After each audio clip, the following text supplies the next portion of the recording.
Awali dengan berdoa lebih dulu. Monggo Pak Gun. Oke, Bu Emi yang kami hormati dan Bapak Ibu rekan-rekan yang kami hormati. Sebelum kuliah dimulai, marilah kita berdoa dulu agar apa yang dipelajari hari ini bermanfaat dan mendapatkan keberkahan di sisi Allah Subhanahu wa taala. Berdoa dimulai.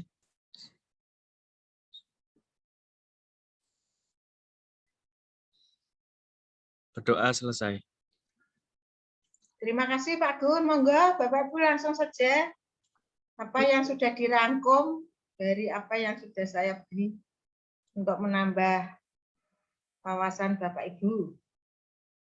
Ya Ibu, saya yang giliran pertama Ibu. Oke, monggo Bu Ratri. Assalamualaikum warahmatullahi wabarakatuh. Waalaikumsalam. Salam sejahtera untuk kita semuanya. Terima kasih kepada Ibu Dr. Emi Pujiastuti MPD yang telah memberikan saya kesempatan untuk mempresentasikan hasil rangkuman saya mengenai pembelajaran STEM, STEAM. Nah, nanti akan ada 7 topik yang akan saya bahas, yaitu ada pendahuluan, pengertian STEM, tujuan dan fungsinya, prinsip-prinsip, kemudian penerapan STEM dalam pembelajaran PBL, kemudian ada STEM dalam PJBL, serta tantangan penerapan STEM. Yang pertama adalah pendahuluan terlebih dulu.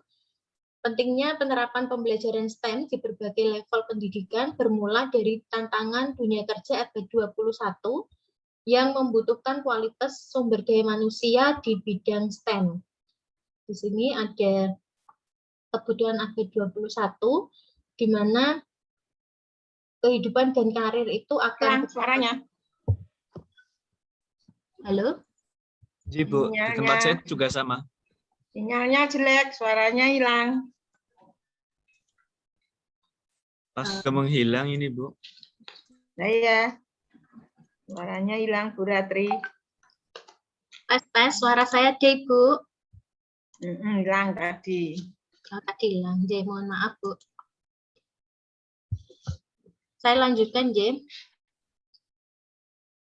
Ya. Pentingnya penerapan pembelajaran STEM di berbagai level pendidikan bermula dari tantangan dunia kerja abad 21 yang membutuhkan kualitas sumber daya manusia di bidang STEM. Jadi pekerjaan-pekerjaan yang saat ini dan di masa yang akan datang itu membutuhkan pemahaman dan keterampilan di bidang STEM, mulai dari memahami diagnosis medis, mengevaluasi perkembangan gaya hidup dan lingkungan, hingga mengelola kegiatan sehari-hari dengan berbasis aplikasi komputer, di mana informasi, media, dan teknologi ini sangat digunakan di segala lini kehidupan kita. Nah, oleh karena itu, untuk mampu menjawab tantangan tersebut, siswa nantinya itu akan dibekali dengan pengetahuan abad 21, yaitu mereka harus mampu menghadapi masalah secara kritis, kreatif, komunikatif, serta kolaboratif sesuai dengan tuntutan dunia kerja abad 21. Disinilah muncul ada ide untuk menerapkan pembelajaran STEM, di mana nantinya mempersiapkan peserta didik agar sesuai dengan perkembangan zaman, kemudian dapat mengikuti tren kehidupan masyarakat, serta mampu menuju tingkatan STEM yang lebih tinggi. Nah, awalnya STEM itu belum ada A-nya ya, atau Science, Technology, Engineering, and Mathematics. Kemudian George J.T. Yakman ini memperluasnya, menambahkan seni di dalamnya, sehingga menjadi STEAM. Ya. Yakman menjelaskan bahwa STEM sebagai kerangka kerja untuk mengajar lintas disiplin ilmu dan sebagai sebuah pendekatan holistik integratif. Di sini saya menuliskan untuk STEM-nya ada 5 topik atau 5 muatannya. Yang pertama adalah Science atau IPA, di mana dia mengkaji tentang fenomena alam. Kegiatannya meliputi observasi dan pengukuran. Kemudian ini untuk memahami alam semesta yang merupakan dasar dari teknologi. Kemudian teknologi, T-nya dari teknologi, Nah, ini berasal dari inovasi-inovasi manusia dan dapat digunakan untuk memodifikasi alam dan membuat kehidupan menjadi lebih baik dan lebih aman. E atau engineering atau teknik. Nah, di sini penerapan ilmu dan teknologi untuk mendesain dan mengkonstruksi aplikasi secara kreatif. Dia nantinya dapat menghasilkan mesin, peralatan, sistem, material, dan lain sebagainya, sehingga membantu manusia itu untuk memperoleh alat-alat yang lebih ekonomis dan ramah lingkungan.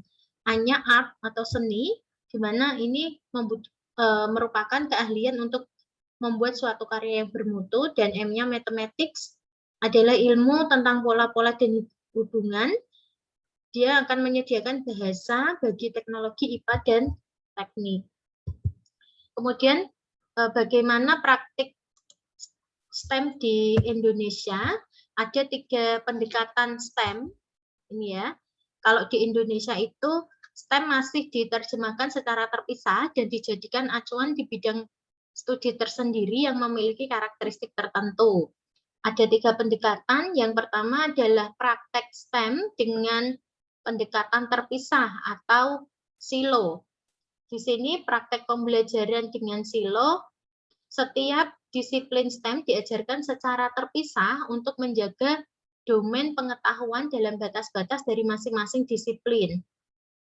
Pada pendekatan silo, pembelajaran bertumpu pada masing-masing bidang pembelajaran, sehingga memungkinkan peserta didik memahami secara mendalam dan penilaian yang dilakukan itu untuk setiap pembelajaran. Jadi ini masing-masing berdiri sendiri terpisah STEM-nya, kemudian dengan begitu siswa itu mampu memahami secara mendalam. Kemudian yang kedua adalah pendekatan tertanam atau embedded. Pembelajaran STEM ini tidak lagi dipandang sebagai bidang pelajaran yang terpisah-pisah, tetapi pendekatan dipandang sebagai kerangka kontekstual yang melukiskan prosedur yang sistematis. Pendekatan pembelajaran STEM harus mengorganisasikan pengalaman belajar untuk mencapai tujuan STEM secara tertanam maupun terpadu. Jadi, kalau pembelajaran embedded ini pada STEM lebih menekankan untuk mempertahankan keaslian materi, dan materi pada pendekatan tertanam tidak dirancang untuk evaluasi atau dinilai. Artinya gini, misalkan ini contohnya, contoh gambar ini STEM pembelajaran utamanya adalah IPA, maka yang dinilai hanya IPA, tetapi ada teknologi, matematika, dan seni yang termuat di dalamnya. Tetapi untuk mata pelajaran yang hijau ini itu tidak diukur atau tidak dievaluasi penilaiannya. Jadi yang dievaluasi hanya mata pelajaran yang menjadi bidang utama, yaitu IPA kalau di sini. Jadi mungkin nanti ada lagi matematika yang lebih dominan atau menjadi pembelajaran utama. Itu yang pendekatan embedded. Kemudian yang ketiga, praktek STEM dengan pendekatan integrated. Pendekatan integrated memungkinkan setiap bidang STEM diajarkan seolah-olah terpadu di dalam satu bidang studi. Pendekatan pendidikan STEM terpadu bertujuan untuk menghapus dinding pemisah antara masing-masing bidang STEM pada pendekatan silo dan embedded. Jadi kalau tadi yang silo ini kan terpisah satu-satu, kemudian yang embedded ini ada satu muatan utama, kemudian yang integrated ini dilaksanakan secara bersama-sama atau seolah-olah memuat kelima mata pelajaran tersebut. Kemudian untuk masih di pendekatan integrasi tadi, pendekatan terpadu ini minimal harus memuat 2 disiplin ilmu. Jadi dari diagram tadi yang saling memotong itu menunjukkan berbagai pilihan ilmu yang dapat terlibat antara satu mata pelajaran dengan mata pelajaran yang lain, sehingga tercipta integrasi multidisiplin maupun interdisiplin. Kemudian perbedaan antara multidisiplin dan interdisiplin terletak pada bagaimana strategi penggabungan dari konten pembelajaran. Kalau integrasi multidisiplin itu menghubungkan konten dari berbagai mata pelajaran pada saat yang tidak bersamaan. Kalau interdisiplin itu menggabungkan konten lintas kurikuler menjadi satu. Seperti itu. Kemudian perbedaan yang kedua, dia memfokuskan, kalau multidisiplin, memfokuskan peserta didik untuk menghubungkan konten dari pelajaran tertentu. Kemudian fokus dari integrasi interdisiplin yaitu pada perhatian peserta didik pada masalah dan menggabungkan konten dan keterampilan dari berbagai bidang. Pola integrasi yang mungkin akan dilaksanakan yaitu pendekatan integrated yang dilakukan pada jenjang sekolah dasar atau kita kenalnya sebagai pembelajaran tematik menurut saya. Kemudian pendekatan tertanam atau embedded pada sekolah menengah.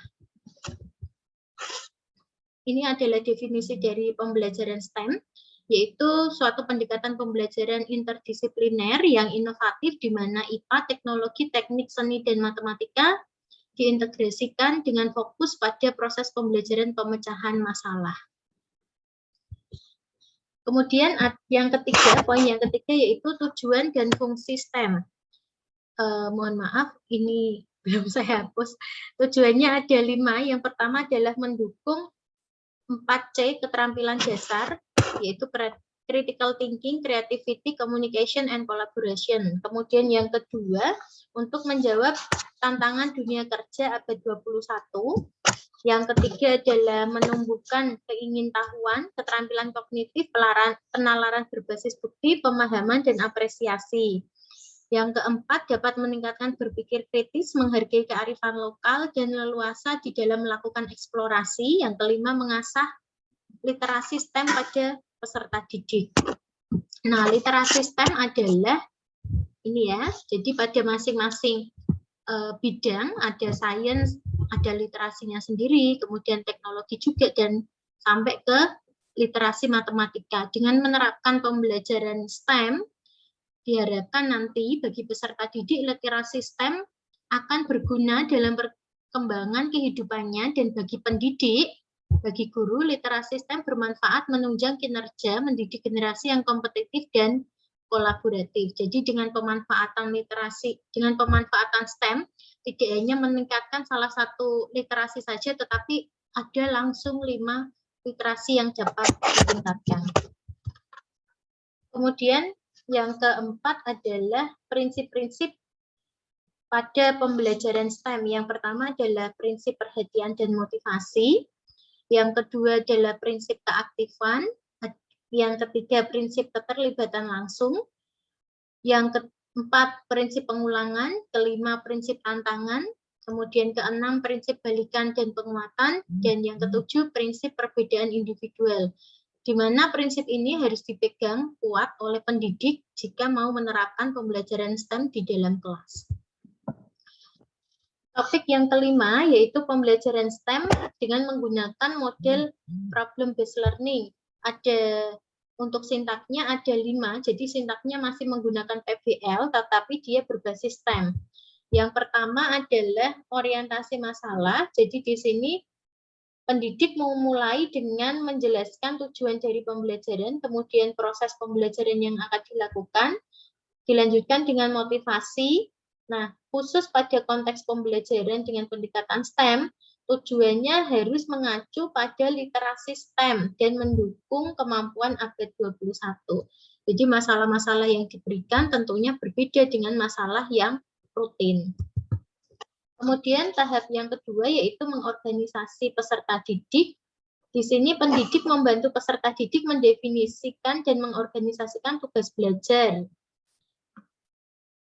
Kemudian yang ketiga adalah fase pembimbingan dan penyelidikan. Pendidik membantu peserta didik untuk mengumpulkan informasi, kemudian melakukan eksperimen untuk mendapatkan penjelasan pemecahan masalah, pengumpulan data. Yang keempat, mengembangkan hasil karya. Peserta didik mengungkapkan atau mempresentasikan hasil karya dalam bentuk poster dan video. Di sini yang berbeda dengan yang biasanya adalah kegiatan STEM ini kan dia harus memuat sains, teknologi, engineering, jadi harus ada kolaborasi dari kelima muatan STEM untuk melakukan praktikumnya. Ini yang agak menjadi tantangan bagi para pendidik, di mana masalah yang disajikan harus memuat komponen-komponen dari STEM. Kemudian yang kelima, analisis dan evaluasi. Setelah melaksanakan pembelajaran, pendidik membantu peserta didik untuk melakukan refleksi atau evaluasi terhadap proses-proses yang sudah dilakukan. Untuk sistem sosial dari pembelajaran STEM dengan PBL, ya, sistem sosial yang terbentuk adalah kooperatif di mana peserta didik akan saling berdiskusi untuk menyelesaikan masalah, di mana mereka akan memicu brainstorming ini ya, curah pendapat, sehingga memacu peserta didik untuk berpikir kritis dan kreatif. Jadi siswa itu mampu menyelesaikan masalah dengan kritis, kreatif, dan saling berkolaborasi antar teman di dalam satu kelompok untuk menyelesaikan masalah. Kemudian ada interaksi di dalam kelas, sehingga suasana di kelas itu cenderung demokratis. Untuk prinsip reaksinya, di sini PBL dengan STEM ini mampu menggambarkan bagaimana seharusnya pendidik itu memandang dan memperlakukan serta merespon peserta didik. Jadi yang berkembang, prinsip reaksi yang berkembang dalam PBL ini yaitu pendidik sebagai fasilitator dan berusaha untuk merangsang pertanyaan yang menantang bagi siswa sehingga mereka mampu menjawab secara kolaboratif. Ini adalah gambar contoh-contoh dari PBL ya di dalam STEM. Jadi ini contohnya yang untuk matematika, mana yang dapat menahan lebih banyak buku, apakah ini prisma segitiga yang bentuknya ini, atau yang ini, atau yang hijau. Nah, ini ada teknik di dalamnya ya, ada engineering di dalamnya. Kemudian ini ada proyek-proyek STEM juga. Nanti saya akan menayangkan beberapa video yang menunjukkan penerapan STEM di pembelajaran. Kemudian untuk sistem penunjangnya di sini pembelajaran PBL dengan STEM ini ditunjang oleh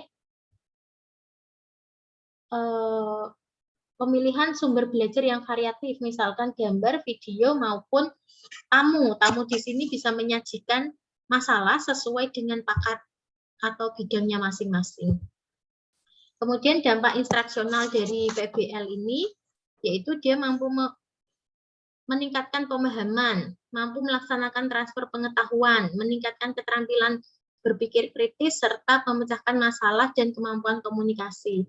Sedangkan dampak penyertanya hampir sama, tetapi dia lebih menekankan pada sikap siswa yang terbentuk.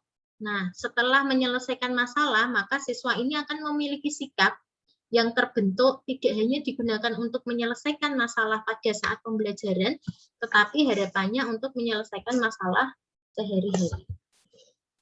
Topik yang keenam yaitu pembelajaran STEM yang berpusat pada proyek. Nah, di sini karena proyek itu harus ini tinggal sebentar ya.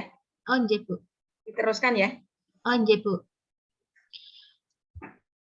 Karena proyek ini mengkaitkan dari berbagai disiplin ilmu, maka persiapan guru di sini harus matang dan memerlukan banyak perencanaan dan persiapan. Proyek STEM memerlukan waktu yang cukup lama, mengingat pembelajaran STEM ini memasukkan begitu banyak komponen yang berbeda. Karena kerumitan proyek-proyek ini, STEM dapat menjadi upaya kerja kolaborasi antara guru bidang studi yang satu dengan yang lainnya. Proyek-proyek di STEM harus mengharuskan peserta didik untuk mampu meneliti, mengusulkan, memilih solusi, dan membuat desain. Nah, setelah modelnya terbentuk, kemudian peserta didik menguji dan mempresentasikan temuan mereka. Jika ada waktu, ya masih ada waktu, mereka harus mendesain ulang dan melakukan perbaikan. STEM ini di dalam pembelajaran berbasis proyek ini ya, dia memuat untuk sainsnya, dia berguna untuk pemilihan masalah, melakukan eksperimen dengan menggunakan metode ilmiah, kemudian teknologinya dia menelitinya bisa menggunakan perpustakaan online, pencarian di search engine atau web, kemudian bisa melakukan komunikasi. Komunikasi bisa bertanya melalui blog, konferensi video, maupun mengirim email. Untuk tekniknya, dapat membangun atau mendesain suatu model di dalam proyeknya. Kemudian untuk seni, dia bisa menulis, berkomunikasi, presentasi video, dan membuat model. Untuk matematika, berfungsi untuk mengumpulkan data, menganalisis data, dan melakukan masalah geometri. Nah, ini adalah langkah atau tahapan PJBL di dalam STEM. Yang pertama adalah start with essential question. Yang kedua, design project. Yang ketiga, create schedule. Yang keempat, monitoring the student and progress of project. Yang kelima, assess the outcome and evaluation the experience. Di mana kegiatan ini bisa jadi tidak selesai, kalau proyeknya besar, bisa jadi tidak selesai di dalam satu hari, atau biasanya kalau matematika 2 jam pelajaran. Jadi proyek ini bisa didesain untuk misalkan 1 bulan, 1 minggu, itu boleh. Kemudian untuk tantangan di dalam pembelajaran STEM, yang pertama adalah mengenai perbedaan pendekatan. Tadi ada 3 pendekatan yang berbeda. Pendekatan silo ini kan dilaksanakan secara terpisah. Ini memungkinkan adanya kekurangtarikannya salah satu siswa pada salah satu bidang STEM. Misalkan, kalau perempuan itu tidak menyukai untuk bidang teknik dibandingkan laki-laki. Contohnya seperti itu. Kemudian fokus dari pendekatan silo ialah konten materi agar peserta didik menguasai semua materi, sehingga dapat membatasi jumlah stimulasi lintas disiplin. Kemudian kalau kelemahan pendekatan tertanam adalah dapat mengakibatkan pembelajaran terpotong-potong. Yang kedua, tantangannya adalah kurangnya standar yang jelas. Di sini pedoman tentang tujuan pembelajaran STEM di Indonesia ini belum tersusun secara sistematik, sehingga banyak sekolah yang multitafsir di dalam mengartikan ini saya harus mengaplikasikan STEM seperti apa. Kemudian tantangan yang ketiga adalah penerapan STEM ini dianggap terlambat karena sebagian besar program STEM ini dilaksanakan di sekolah menengah, padahal dulunya ketika masih sekolah dasar siswanya itu belum menggunakan STEM, sehingga mereka itu akan kehilangan minat karena sebenarnya dia tidak punya dasar yang kuat untuk memahami ide-ide yang lebih kompleks. Saya akan menayangkan sedikit video dari YouTube, bukan video saya.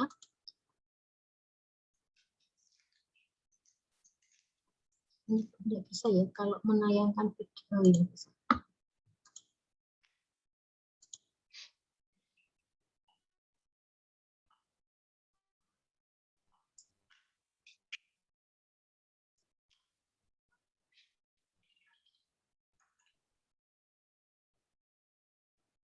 Ini adalah contoh pembelajaran STEM dengan berbasis proyeksi. Siswa ini diminta untuk membuat jaring-jaring kubus, di mana nantinya dia akan dikolaborasi dengan engineering, yaitu teknik menyusunnya. Kemudian ada art-nya untuk menghias dari kubus tersebut.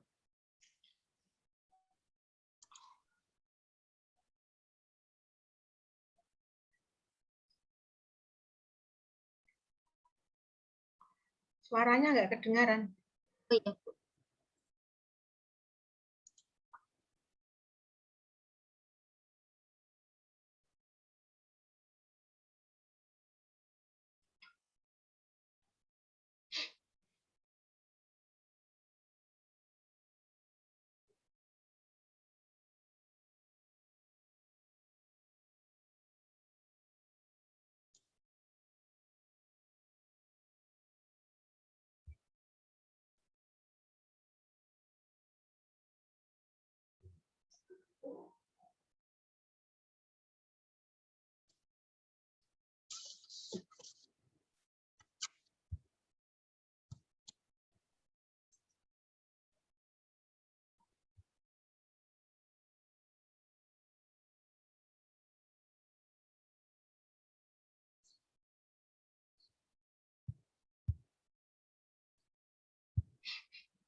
Suaranya hilang ya, Mbak Ratri?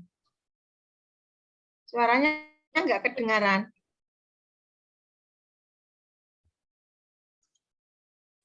Halo? Halo, masih ada, Bu? Suaranya nggak kedengaran. Mestinya kan ada suaranya itu videonya. Oke. Tapi suaranya hilang.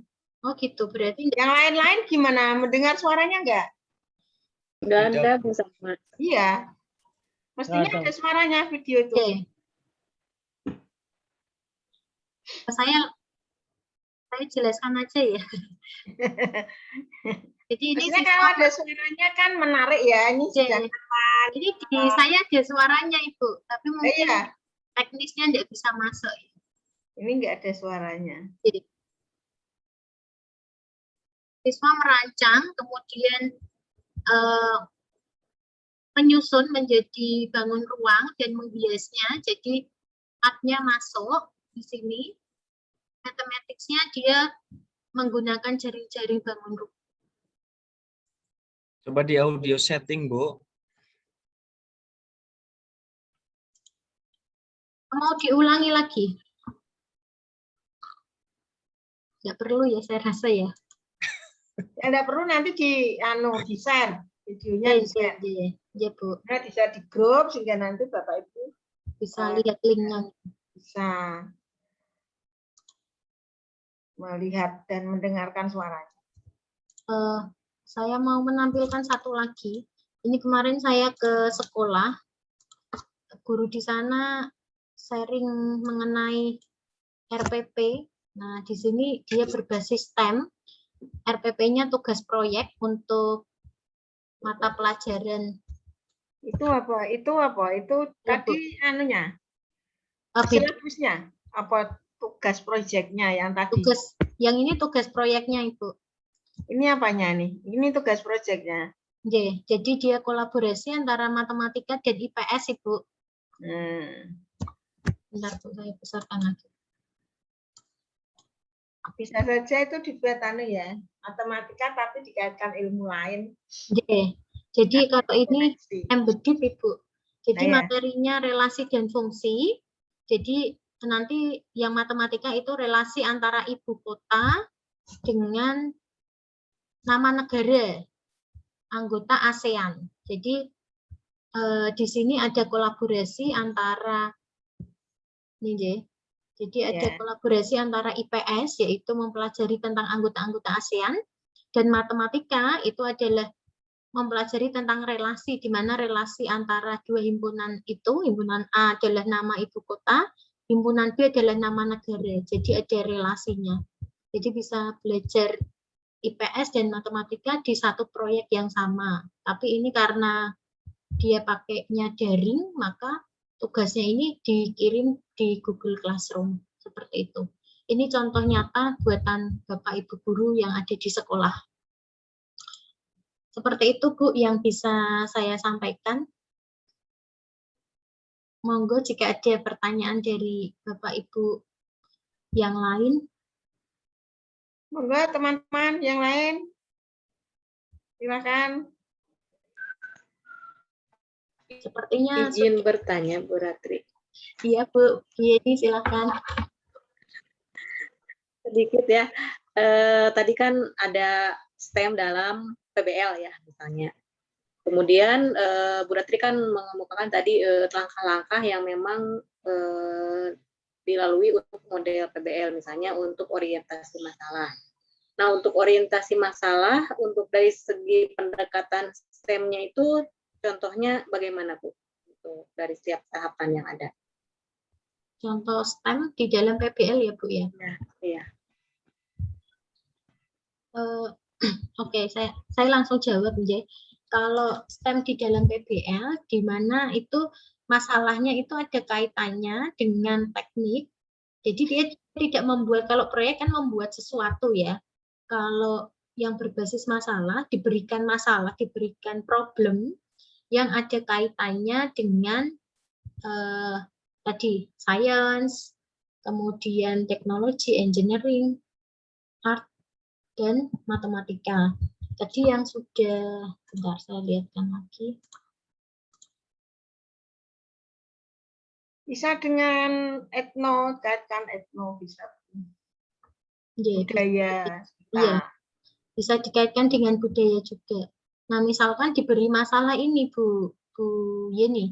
Jadi disajikan gambar, kemudian ada masalahnya. Dia harus menyelesaikan.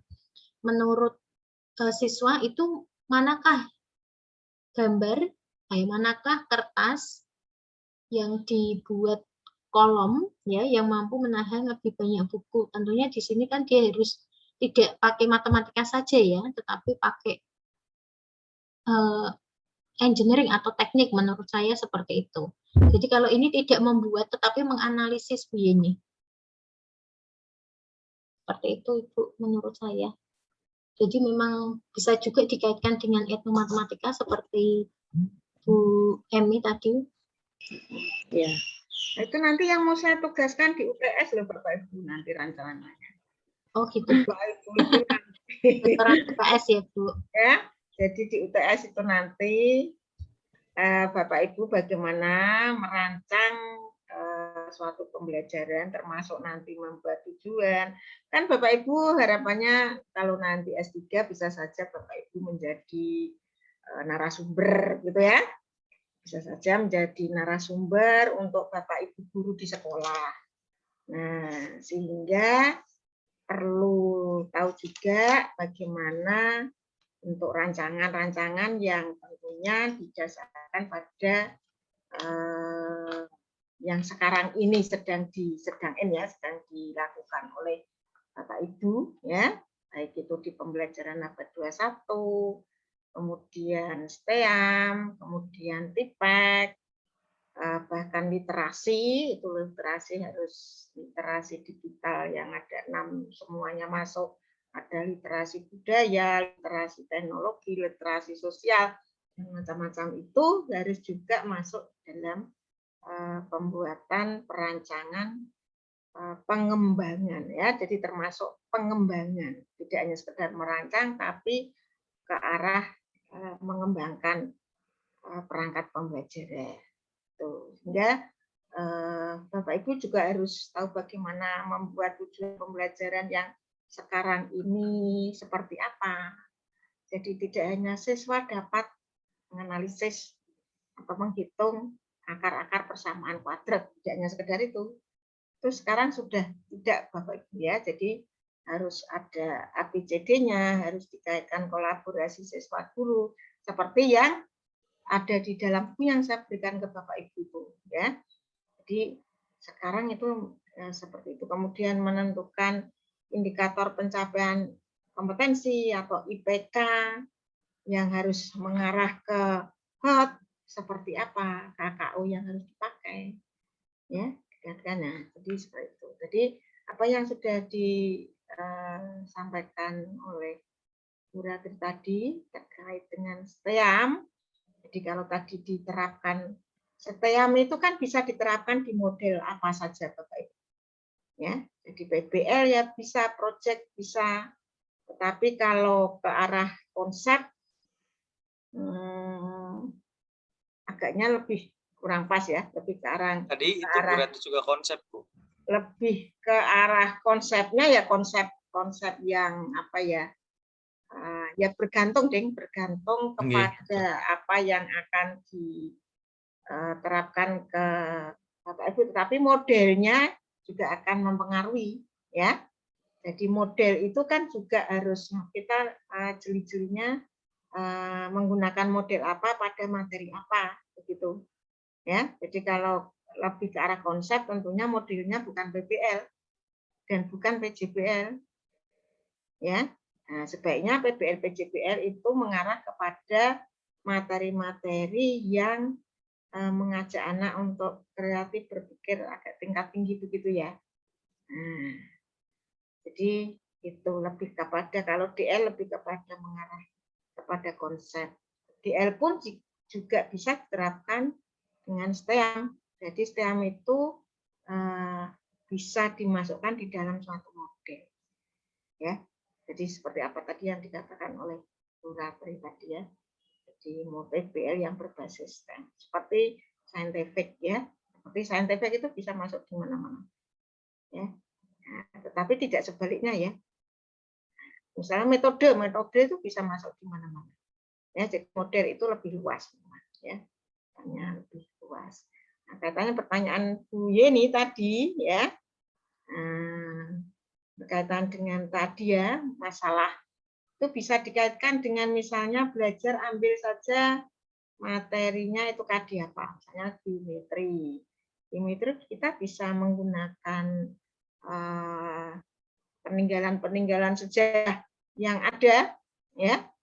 Nah, misalnya apa? Mau belajar tentang bangun-bangun datar, misalnya, ya.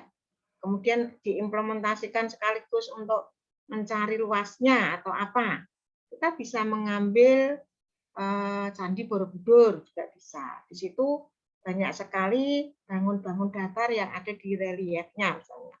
Ya, kita bisa mengambil peninggalan sejarah, misalnya kemarin itu ada ya anak-anak S1 itu tak minta tugu apa yang ada di Jepara, misalnya begitu. Ya.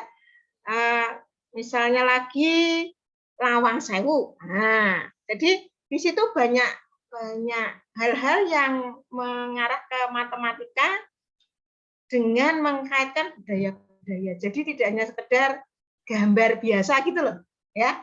Sudah tidak lagi. Misalkan untuk mencari luas daerah itu tidak hanya diberikan daerah persegi panjang dengan panjang lebarnya sekian, terus carilah luasnya, tidak gitu. Tetapi itu dikaitkan dengan tadi peninggalan sejarah bisa kita angkat di situ untuk anak-anak dengan mengamati, mencari bangun-bangun datar yang ada di situ, dia bisa menentukan berbagai luas daerah, menerapkan berbagai rumus, ya, bisa ditambah misalnya bangunnya itu tidak hanya satu bangun, bisa gabungan beberapa bangun, nah itu bisa ke sana. Jadi tidak lagi hanya sekedar tulisan diketahui atau hanya gini luas sawah sebuah Pak Tani, saya gitu ya. Kan selama ini gitu ya, yang rutin-rutin saja itu kan seperti itu. Nah, Bapak Ibu bisa itu tadi mengangkat suatu atau karya apa ya, benar-benar apa, mengeksplor budaya, bukan budaya tetapi apa, hasil dalam negeri ya, mencintai produk dalam negeri misalnya, keunggulan ya. lokal, Bu. Nah, keunggulan lokal, betul berarti keunggulan lokal misalnya. Nah, itu bisa dibawa dengan mengambil gambar-gambar yang memang itu benar-benar unggulan lokal dari daerah-daerah tersebut. Itu bisa dibawa ke dalam pembelajaran. Makanya tadi STEAM, memang sekarang sedang digalakkan STEAM ya, untuk mengarah pembelajaran abad 21. Tentunya apalagi kalau digabung dengan TIPEK, ya, gabung lagi dengan literasi, itu semakin kompleks lah. Yang harapannya guru-guru profesional itu mampu mengembangkan ke sana, ya. Sehingga PPG ini itu diarahkan ke pengembangan ke sana dengan merancang model PBL dan PJBL. Bahkan saya tanya, siapa yang pernah merancang perangkat pembelajaran berbentuk PJBL? Tidak ada sama sekali, belum pernah sama sekali, ya. Jadi belum pernah yang namanya mengembangkan perangkat pembelajaran berbentuk PJBL, project itu belum pernah. Nah, padahal itu seluruh guru se-Indonesia Raya ya, yang sekarang ini loh ya, yang ada di tahap 1, tahap 2, dan tahap 4 di PPG yang ada di UNES. Nah, saya katakan bahkan sampai guru, ada guru penggerak ya. Nah, guru penggerak soalnya belum pernah BMI. Nah, oleh karena itu fokus PPG sekarang tuh harus mampu mengembangkan perangkat pembelajaran PJBL ya, dan PBL. Kalau PBL sudah biasa ya yang dilakukan, tapi PJBL sama sekali belum pernah katanya. Nah, ini berdekutuk ya untuk membuat PJBL seperti apa ya, macam-macam, merasa kesulitan memang ya. Nah, dengan sintaknya seperti itu, bagaimana membuat sintak, padahal PJBL tidak hanya cukup dalam satu pertemuan, tapi harus ada aktivitas-aktivitas yang harus dilakukan anak didik sebelum pertemuan itu dilaksanakan untuk terakhir dari sintak yang harus dilakukan, atau beberapa pertemuan bisa dilaksanakan untuk project based learning tadi. Itu Bapak. Ya, jadi lengkap tadi sebenarnya sudah disampaikan Bu Ratri, banyak yang STEAM-nya tadi ya, ada 3 jenis yang akan dilakukan. Monggo ya, nanti bisa dikembangkan Bapak Ibu. Itu kan teorinya ya, itu masih teori loh Bapak Ibu ya, belum diimplementasikan ke pembelajaran matematikanya, belum ya Bu Ratri ya, baru teorinya ya, baru teorinya. Jadi bagaimana bentuk implementasi teori itu jika diterapkan dalam pembelajaran mat dengan mengambil misalnya dalam KD materi apa di SMP atau di SMA.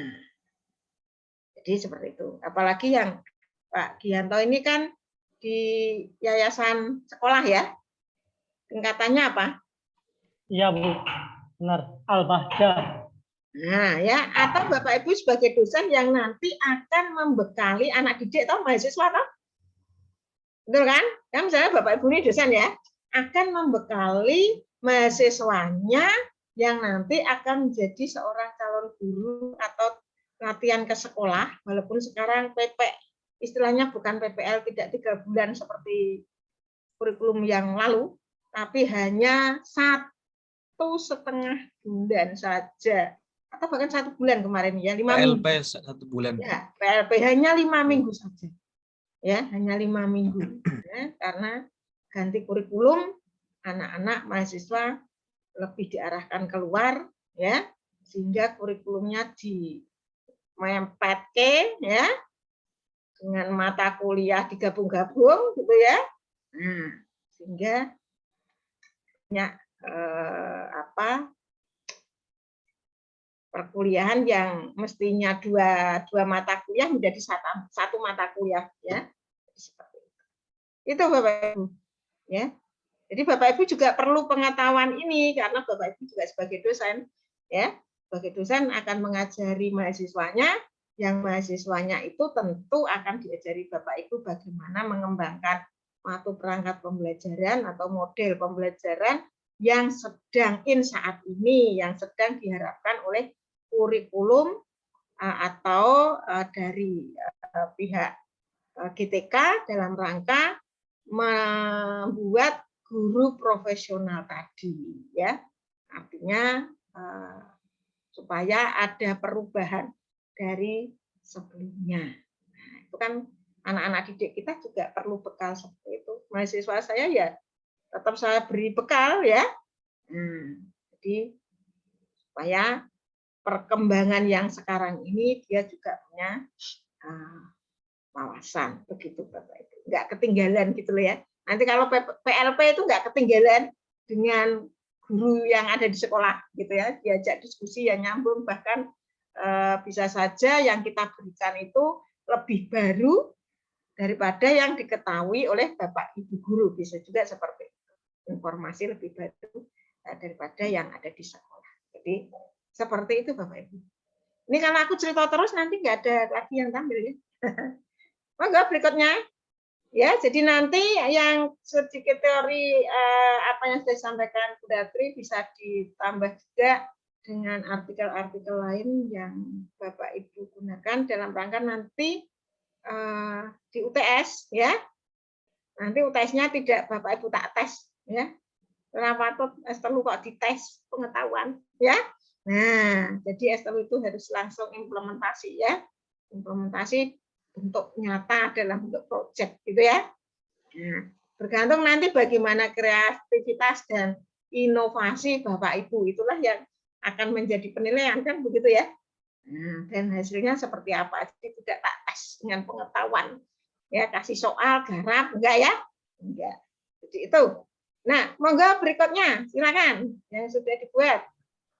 Saya Bu, tapi mau minta tolong Bu Sri atau Bu Ratri untuk share screen karena laptop saya sedang bermasalah. Terima kasih Bu Ratri.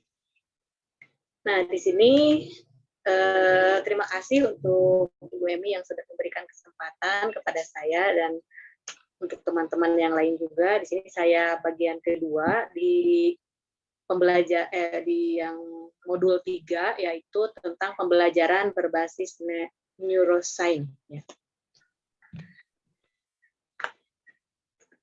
Nah, untuk pertama dari tujuan pembelajaran neuroscience ini diharapkan guru dapat mengoptimalkan potensi perkembangan otak peserta didik dalam proses pembelajaran dengan menggunakan pendekatan pedagogi dan teknologi yang tepat. Jadi ini masih berkaitan dengan yang tadi STEM, jadi ada teknologinya.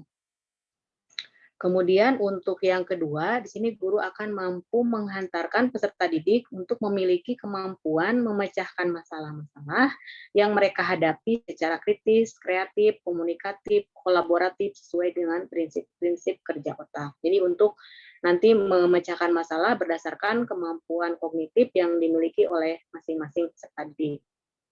Kemudian berikutnya untuk definisi di sini secara etimologi atau asal katanya bahwa neuroscience merupakan ilmu neural yang mempelajari sistem syaraf, terutama neuron atau sel saraf otak dengan pendekatan multidisiplin. Ini menurut Pasiak tahun 2012. Kemudian secara terminologi atau istilah, bahwa neuroscience adalah bidang ilmu yang menggeluti pada kajian saintifik terhadap sistem syaraf, terutama syaraf otak. Kemudian untuk yang ketiga, bahwa neuroscience merupakan penelitian tentang sistem saraf otak dan bagaimana otak berpikir. Sehingga dari beberapa pendapat dapat disimpulkan bahwa neuroscience merupakan ilmu yang mempelajari sistem saraf otak dengan keseluruhan fungsinya, seperti bagaimana proses berpikir dalam otak manusia. Kemudian berikutnya, menurut ahli neuroscience David Perlmutter, dalam Puji 2019 bahwa sel otak manusia selama masih dalam kandungan itu mengalami pertumbuhan sekitar 250.000 sel otak per menit. Kemudian setelah dilahirkan memiliki sekitar 100 miliar neuron, dan di sini ketika semua neuron itu saling terhubung antara satu dengan yang lain secara serentak dengan bantuan serat dendrit dan akson, maka jumlah koneksi sel otak kita diperkirakan sekitar 100 triliun. Itu menurut Jensen 2008. Namun di sini, next berikutnya dulu. Nah, di sini ada pertanyaan sebetulnya ya. Tadi dengan terhubungnya koneksi antar saraf-saraf otak itu kan menghasilkan sampai triliunan untuk pertumbuhan otak, tetapi dengan potensi kecerdasan otak yang luar biasa tersebut, itu mengapa sebagian besar kita itu hanya memiliki kecerdasan yang biasa-biasa saja? Nah, di sini berdasarkan menurut para ahli neuroscience bahwa hal itu terjadi karena sebagian besar kita dalam meningkatkan pengetahuan dan keterampilan hanya mampu membuat koneksi antar sel neuron itu sekitar 10-50% dari kapasitas optimum koneksi otak kita. Jadi tidak semuanya terhubung secara sempurna. Kemudian dari beberapa hasil penelitian bidang neuroscience menunjukkan bahwa sejak dilahirkan otak kita mulai kehilangan sel neuron yang tidak pernah digunakan. Kemudian untuk penelitian yang lain menunjukkan bahwa otak kita mulai memburu sel neuronnya sejak usia 12 tahun. Serta koneksi sel otak kita itu hanya dapat terjadi bila kita menggunakan dan melatih otak kita. Jadi ketika tidak digunakan, maka otak sel-sel itu akan rusak dan hilang. Jadi harus tetap digunakan untuk belajar dan berpikir. Berikutnya, di sini ada 3 wilayah otak manusia. Yang pertama adalah batang otak yang ditunjukkan oleh gambar di sana, yang berfungsi untuk mengendalikan pertahanan seseorang ketika mendapat suatu ancaman, tekanan, kritikan, atau ketika diliputi oleh rasa takut. Jadi untuk ini secara spontan gitu ya, ketika ada ancaman dia melindungi diri dengan cara berlari ataukah dengan cara yang lainnya untuk menyelamatkan diri, atau dengan cara langsung spontan mukul ataupun hal-hal yang lainnya yang memang pada saat itu dia rasakan. Kemudian untuk yang kedua, sistem limbik di sini berfungsi untuk mengendalikan emosi seseorang. Bagian ini juga bertanggung jawab pada atensi ataupun perhatian, tidur, pengetahuan bagian tubuh, hormon, seksualitas, penciuman, dan produksi kimiawi otak. Sedangkan yang ketiga untuk korteks, di sini berfungsi mengendalikan kemampuan berpikir atau bernalar seseorang. Bagian ini dikenal sebagai bagian kerja sekolah atau topi berpikir, atau berpikir secara logis, rasional, dan analitis, melakukan perencanaan, pengorganisasian, mengembangkan kemampuan berbicara dan pendengaran, penglihatan, dan mengembangkan kreativitasnya. Berikutnya, di sini untuk cara belajar otak, ya, dari segi perspektif neuroscience, bahwa proses belajar adalah suatu pembentukan hubungan-hubungan baru antar neuron-neuron.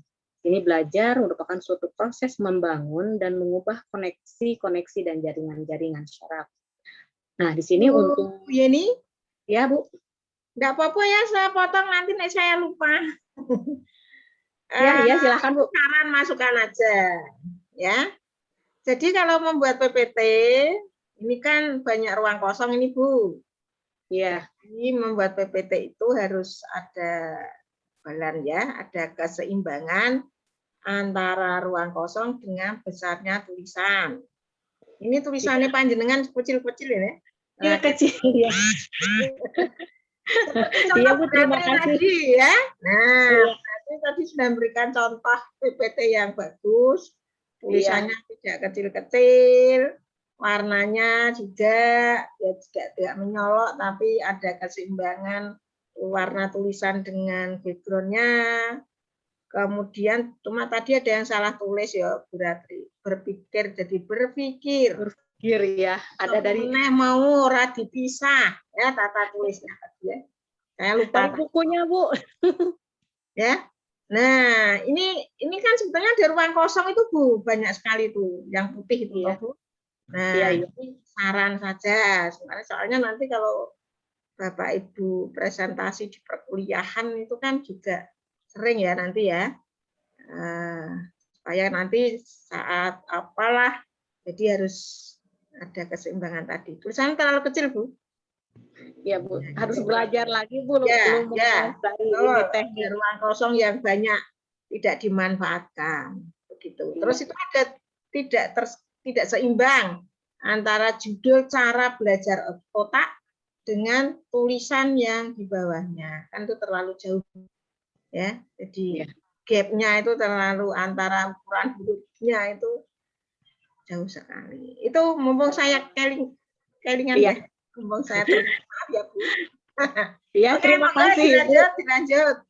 Ya, nah di sini untuk cara belajar otak mulai dari register sensorik, di mana di sini pada saat register sensorik menerima input pengetahuan melalui panca indera, kemudian menyimpannya dalam persekian detik, kemudian input pengetahuan yang tidak mendapat perhatian itu akan dibuang, sedangkan untuk input yang mendapat perhatian akan disalurkan ke memori jangka pendek atau memori kerja. Kemudian untuk selanjutnya untuk informasi-informasi yang di memori jangka pendek akan mendapatkan suatu penguatan dengan cara mengulang-ulang dan kemudian akan ditransfer ke memori jangka panjang atau long term memory. Berikutnya, untuk prinsip-prinsip pembelajaran berbasis neuroscience, di sini sebetulnya ada 9 ya. Di slide yang pertama itu ada 6 dulu. Yang pertama adalah waktu pembelajaran terkait penyerapan informasi. Jadi untuk pengefektifan daya serap informasi peserta didik itu yang lebih baik itu adalah waktu pagi hari. Sedangkan untuk masa-masa pengulangan untuk sampai ke long term memory itu baiknya yang di sore hari.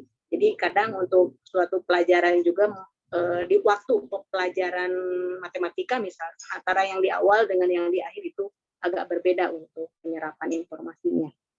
Kemudian untuk yang kedua, di sana pembelajaran akan membantu otak untuk tetap mempertahankan perhatiannya. Nah, di sini untuk perhatian manusia itu naik turun dalam sekitar waktu 90 menit. Jadi harus ada suatu gerakan-gerakan yang memang dapat memfokuskan lagi perhatian dari peserta didik. Kemudian yang berikutnya adalah periode pergantian otak kanan dan otak kiri antara peserta didik satu dengan sebetulnya yang ini dulu ya. Mampu mengembangkan kedua belah otak kanan dan otak kiri secara seimbang. Jadi di sana otak kanan lebih bersifat kepada intuitif, acak, hipergen, dan tidak teratur. Sedangkan untuk yang otak kiri di sana lebih bersifat linier, teratur, hipergen, serta untuk otak kiri itu lebih mampu menyerap informasi berupa kata-kata dan bahasa. Sedangkan untuk otak kanan lebih menyerap informasi dengan gambar, warna, ataupun musik. Sehingga dengan musik, biasanya diiringi musik akan lebih cepat menyerap dan tersimpan dalam otak peserta didik daripada hanya lewat kata-kata saja. Kemudian untuk periode pergantian otak kanan dan otak kiri pada peserta didik yang satu dengan yang lain itu berbeda. Ataupun ya dengan guru pun tidak sama, sehingga seperti halnya yang tadi perlu adanya peregangan-peregangan ataupun hal-hal yang lainnya yang memang bisa membangkitkan kembali dari konsentrasi. Kemudian yang berikutnya, pembelajaran mencapai hasil terbaik apabila tidak difokuskan pada pembahasan materi saja, tetapi harus diselingi dengan kerja kelompok, kemudian presentasi, dan hal-hal yang lainnya, sehingga kegiatan peserta didik itu tidak hanya terfokus kepada materi, tapi ada kegiatan-kegiatan lain yang memang bisa mendukung ke penguasaan materi. Kemudian di sini pembelajaran akan menarik perhatian otak jika memperhatikan perubahan gerakan, cahaya, kontrasan, dan warna. Jadi seorang guru harus memperhatikan media yang digunakan supaya dapat menarik perhatian dari peserta didiknya.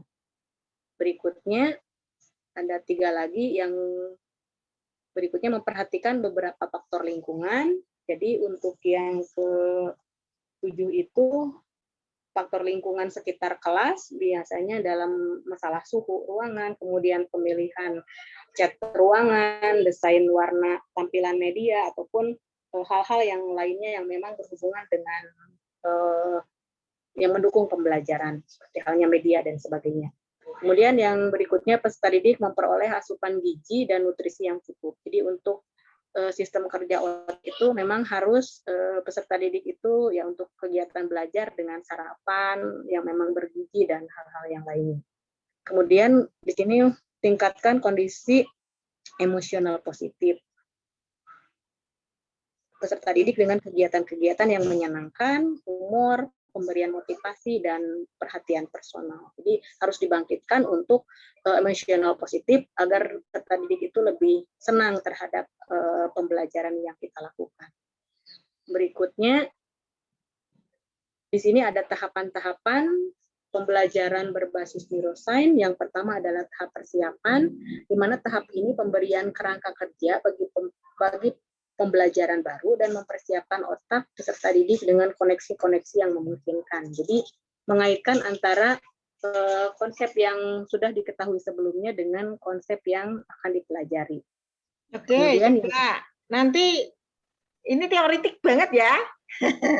Awas loh ya, ini teoritik banget. Jadi Bapak Ibu nanti harus mampu, misalnya kayak gini nih, pada materi apa, contohnya seperti apa, gitu ya. Oke. Belum, Bu. Ya, ya sebetulnya ya. Sebetulnya ini menarik. Ini merupakan neuroscience ini hal yang baru ini Bapak Ibu ya.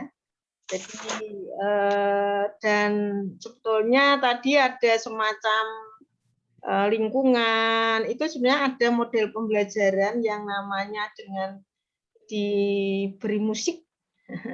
Siapa yang teringat model pembelajaran apa namanya?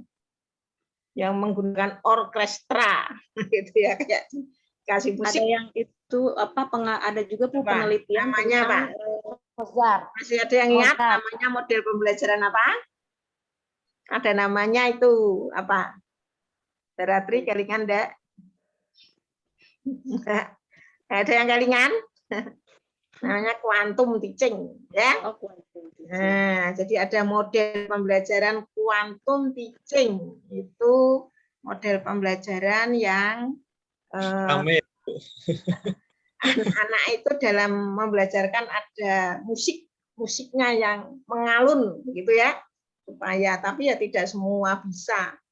Kadang orang belajar itu tidak harus pakai musik mencari ketenangan, ya. Nah, Oke, tapi Bu. ada orang yang belajar kalau tidak ada musik tidak masuk yang dipelajari, ada juga. Itu. Ya Bu, diteruskan Bu Yeni, enggak. Untuk tahap kedua ini sama sebetulnya masih meneruskan dari tahap yang pertama, yaitu masih mengaitkan pengalaman yang memang dari yang sebelumnya dengan yang memang pada saat itu peserta didik pelajari. Jadi sudah mengkoneksikan. Di sini juga harus bisa memberikan kesempatan yang lebih banyak kepada peserta didik untuk bekerja ataupun berbicara pada proses pembelajaran untuk lebih bermakna bagi otak peserta didik ketimbang mereka itu hanya mendengarkan pemaparan dari gurunya saja.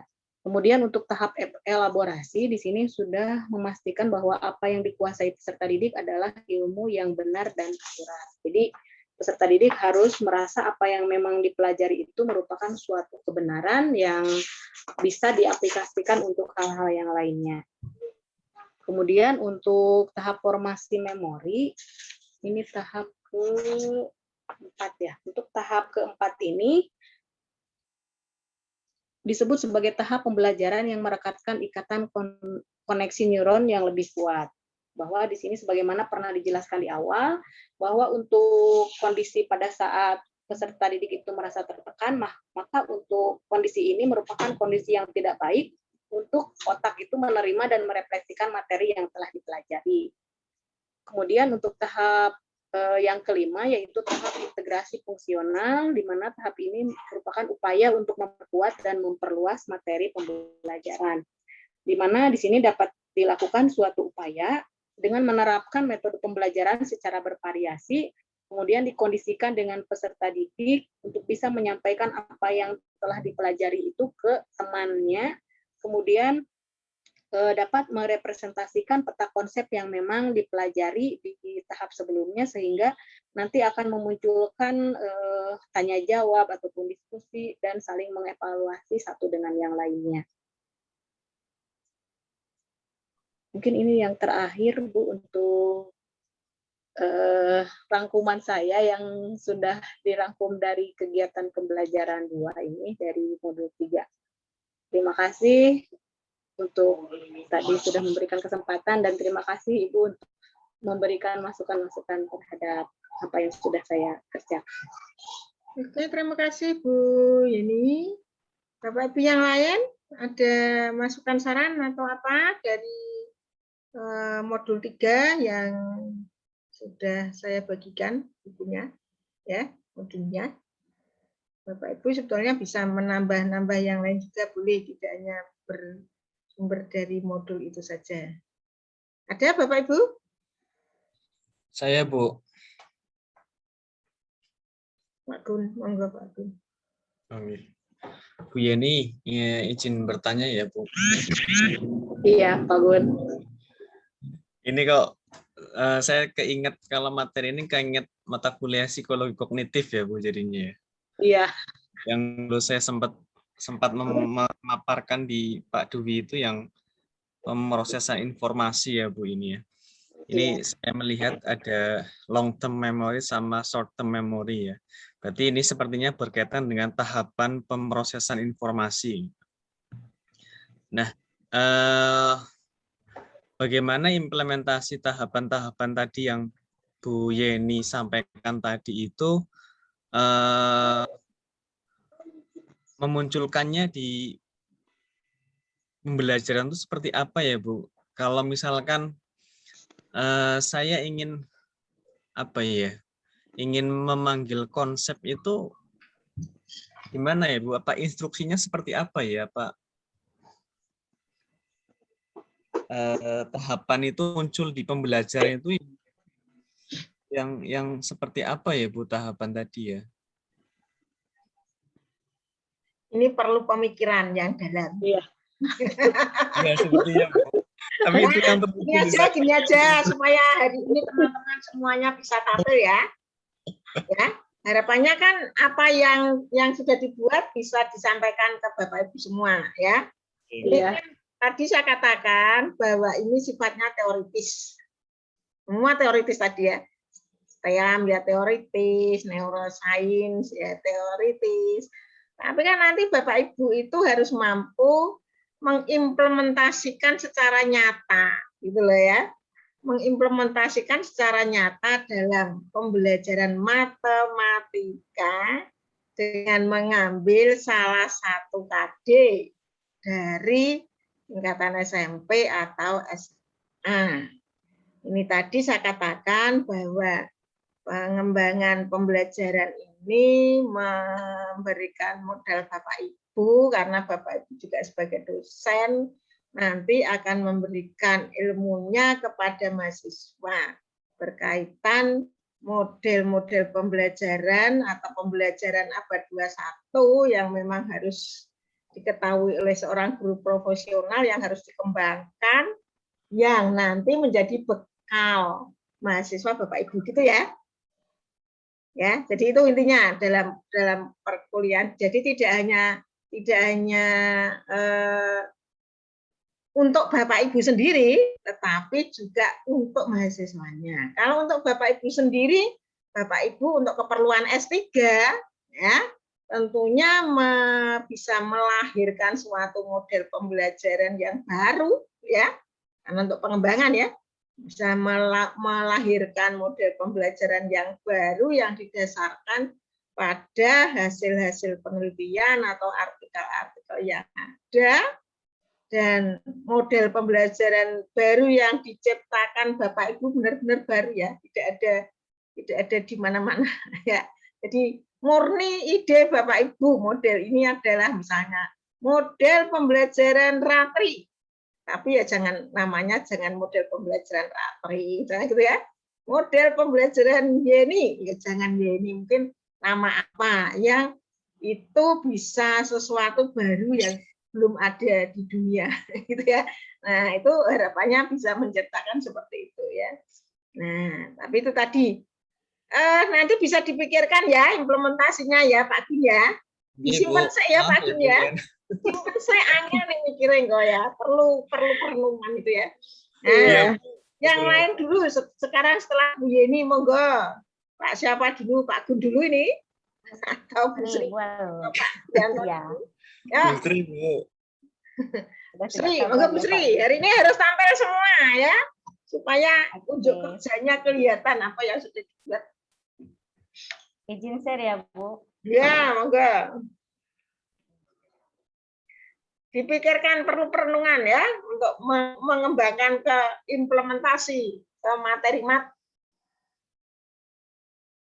Oke, teman-teman, saya akan mempresentasikan mengenai dari modul 4 bagian pertama, yaitu merancang pembelajaran inovatif. Nah, tadi sudah disebutkan sebelumnya dari Bu Ratri dan juga Bu Yani. Nah, pengertian daripada rancangan pembelajaran inovatif. Nah, yang pertama menurut Ganya dan kawan-kawan bahwa rancangan pembelajaran inovatif itu menyiapkan kondisi eksternal peserta didik secara sistematis yang menggunakan pendekatan sistem guna meningkatkan mutu kinerjanya. Terus yang selanjutnya adalah menurut Tracer dan menurut juga Dick dan Carey, ya, yaitu proses yang dilaksanakan dengan pendekatan sistem. Pendekatan sistem itu sendiri meliputi analisis, desain, pengembangan, implementasi, dan evaluasi. Ini sama ya Bu, baru teori-teorinya. Oke, yang selanjutnya, nah unsur-unsur pembelajaran terbaru pada abad 21 ini adalah sebagai berikut. Tadi sudah disebutkan juga ya, ada TPACK, terus ada juga yang menurut Bu Yeni yang berbasis neuroscience, terus ada yang menurut Bu Ratri juga berdasarkan dengan STEAM, HOTS, dan juga berdasarkan kepada tuntutan abad 21 atau kita lebih mengenalnya dengan 4C ya, communication, collaboration, critical thinking, dan creativity. Oke. Yang selanjutnya, karakteristik rancangan pembelajaran inovatif. Karakteristik rancangan pembelajaran inovatif itu banyak. Yang pertama, kita akan membahas mengenai kolaborasi peserta didik dengan guru. pendekatan yang digunakan dalam kolaborasi ini yaitu pendekatan saintifik atau dengan STEAM atau STEAM, di mana modelnya bisa menggunakan PBL atau PBL atau cooperative learning, contextual learning, digital learning ataupun pada blended learning. Nah, di sini saya sudah mengambil dari modul 4, di mana di sini terlihat bahwa perbandingan antara 3 orientasi pembelajaran dalam rumusan tujuan pembelajaran. Yang pertama, berpusat kepada guru. Nah, ini tujuan pembelajarannya, kalau yang berpusat kepada guru, gurunya itu lebih aktif ya, melalui kegiatan ceramah guru. Nah, ini terlihat ya. Nah, kata kerjanya. Ini belum matematika loh contohnya. Ya Bu, ini baru teori, belum matematika. Ini contohnya belum matematika. Ya, semua masih dalam bentuk. Ini Ya, Bu. contohnya biologi ya, Bapak-Ibu harus contohkan matematika mestinya ya. Bu Sri mestinya memberi contoh matematika Bu Sri. Nggak ada contoh matematikanya Bu Sri. Belum Bu. Belum, oke. Nanti kita kerja masing-masing saja Bu. Nah. Oke, oke. Dilanjutkan ya Bu. Ya. Oke. Saya mengambil ini belum ke matematikanya karena saya masih sesuai dengan modul 4 ya.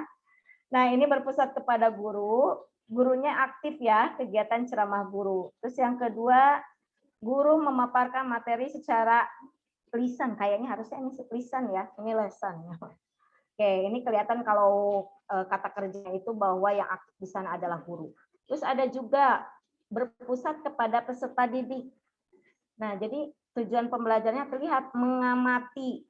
Berarti kan peserta didik mengamati. Berarti berpusat kepada peserta didik. Terus setelah membaca teks PowerPoint, juga ini siswanya yang bekerja ya, ini berpusat kepada peserta didik.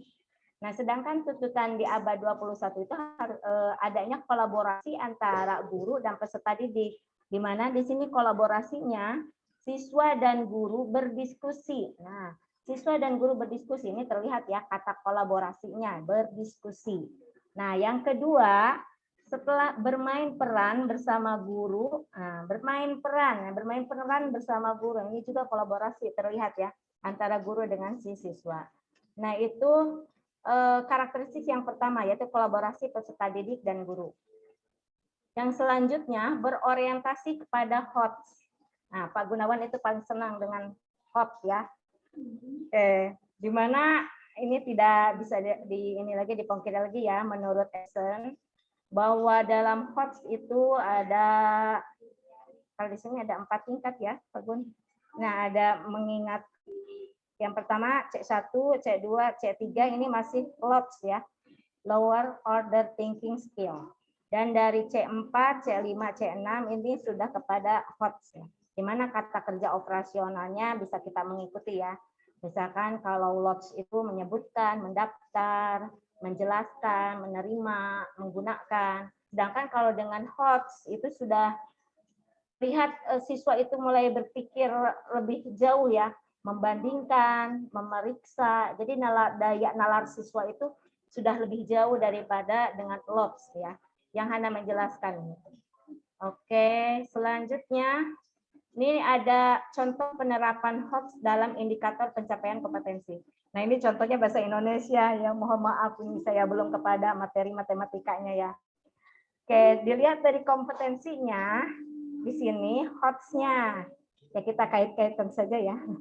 Oke, kalau indikator nih menyebutkan, ini masih KKO-nya ya, KKO C1, C2 ya. Menyebutkan. Nah, kalau sudah membuat, ini terlihat membuat kalimat tanya. Berarti siswa sudah berpikir lebih jauh ya, membuat. Nah, ini sudah HOTS. Terus yang selanjutnya menuliskan. Dan yang selanjutnya membuat peta pikiran. Ini sudah HOTS ya, siswa sudah berpikir lebih tingkat tinggi ya. Oke, ini sayang sekali ya, ini menggunakan mata pelajaran bahasa Indonesia. Oke, yang selanjutnya contoh penerapan HOTS dalam tujuan pembelajaran. Nah, tujuan pembelajaran. Nih kalau LOTS identifikasi. Bapak Ibu yang saya hormati coba ya. Ini contoh yang ada di buku ini, contoh yang ada di modul ini ya. Itu contohnya sepotong-sepotong loh Bapak Ibu. Jadi Bapak Ibu harus benar-benar memperhatikan.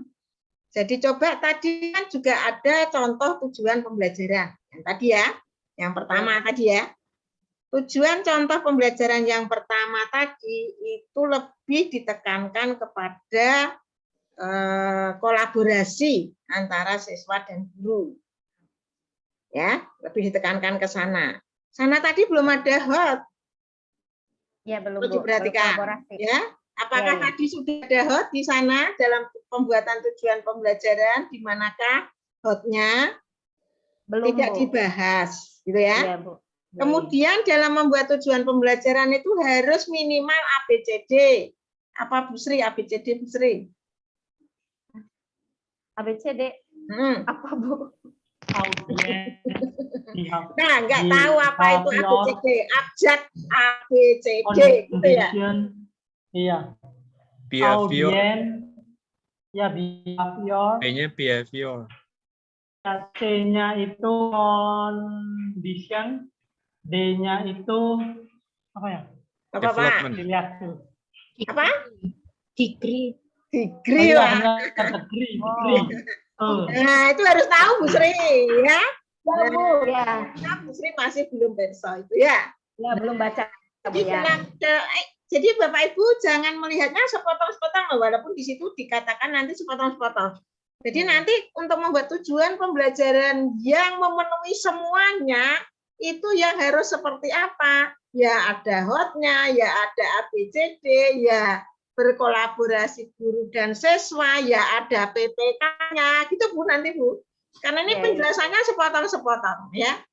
Oke, ini harus diperhatikan ya. Ini saya katakan jangan sampai nanti saya sudah mengikuti membuat tujuan pembelajaran seperti yang dicontohkan di modul 4 misalnya gitu. Padahal itu sepotong-sepotong penjelasannya ya. Tapi Bapak Ya. Ibu harus membuat yang secara menyeluruh menjadi satu rangkaian utuh. Gitu loh ya. Ya harus ada hotnya, ya harus ada ABCD, ya harus ada literasi, ya harus ada PPK. Nah, coba diteruskan sekarang, monggo diperhatikan ya. Nah, ini baru sepotong-sepotong ya. Jangan sampai buatnya sepotong-sepotong. Siap. Oke, monggo Nah, Bu. jadi, ya kita lanjutkan ya Bu.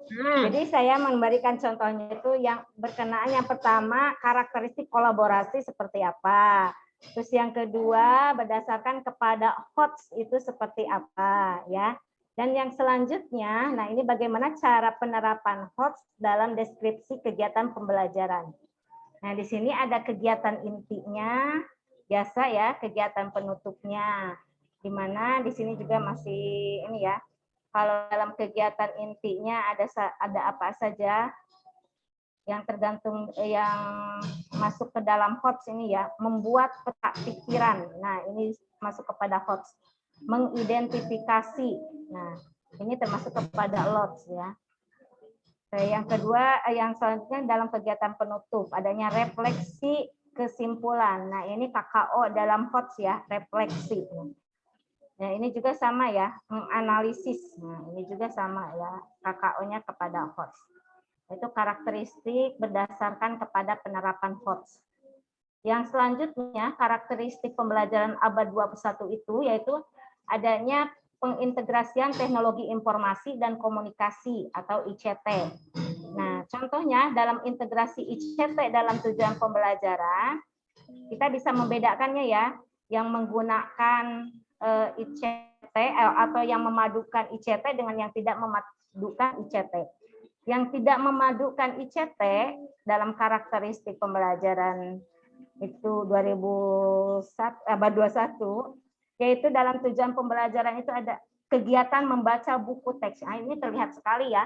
Itu tidak ada ICT-nya ya. Tidak berbasis kepada teknologi ya. Yang kedua, siswa bertanya jawab. Nah, ini masih kene, maaf. Ini masih tidak menggunakan ya, tidak terintegrasi dengan ICT.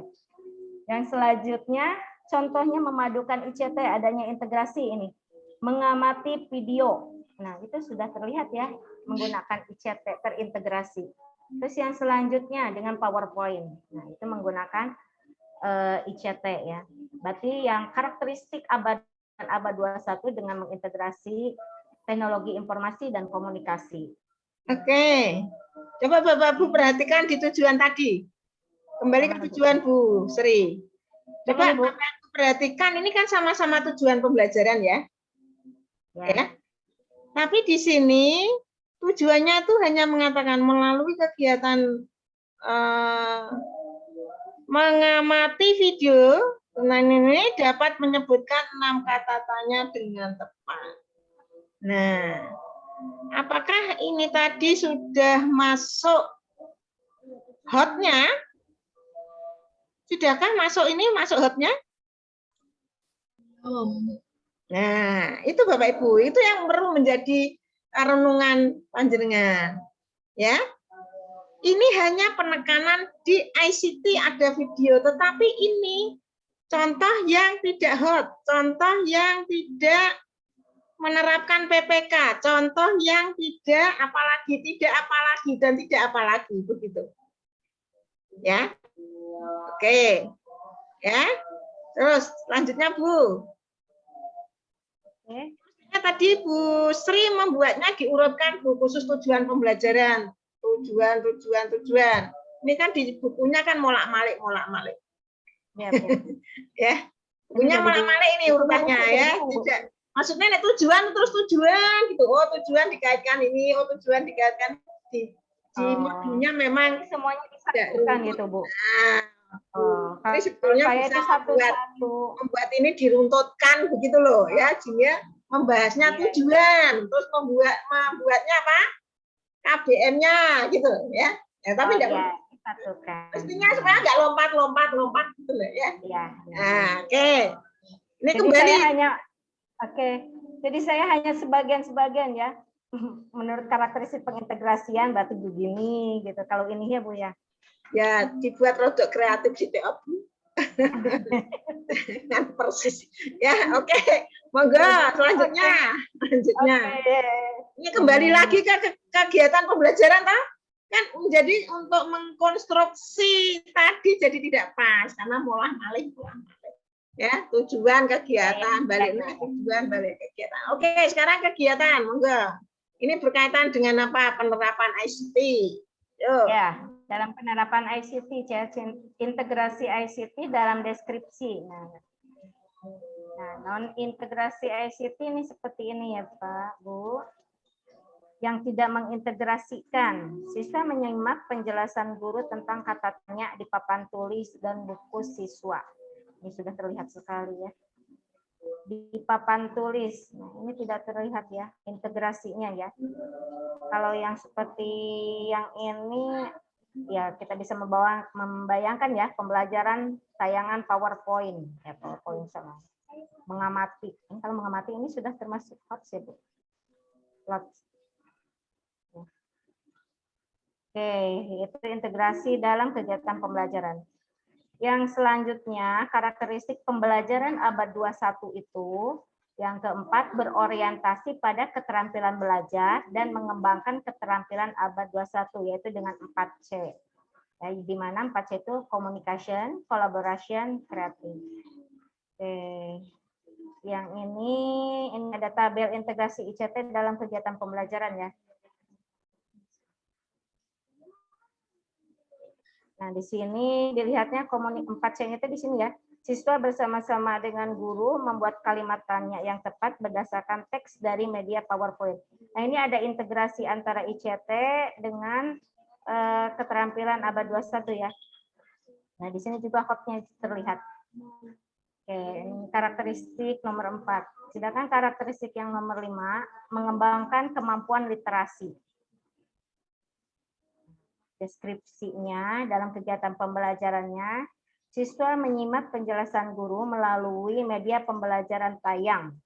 Pembelajaran tayang PowerPoint tentang kata tanya. Nah, di sini ada TPACK ya, sama TPACK.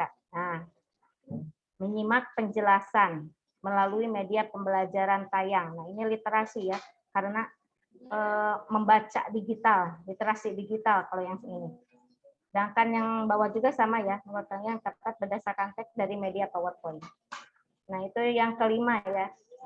dalam karakteristik abad 21. Yang selanjutnya yang nomor 6, penguatan pendidikan karakter atau PPK.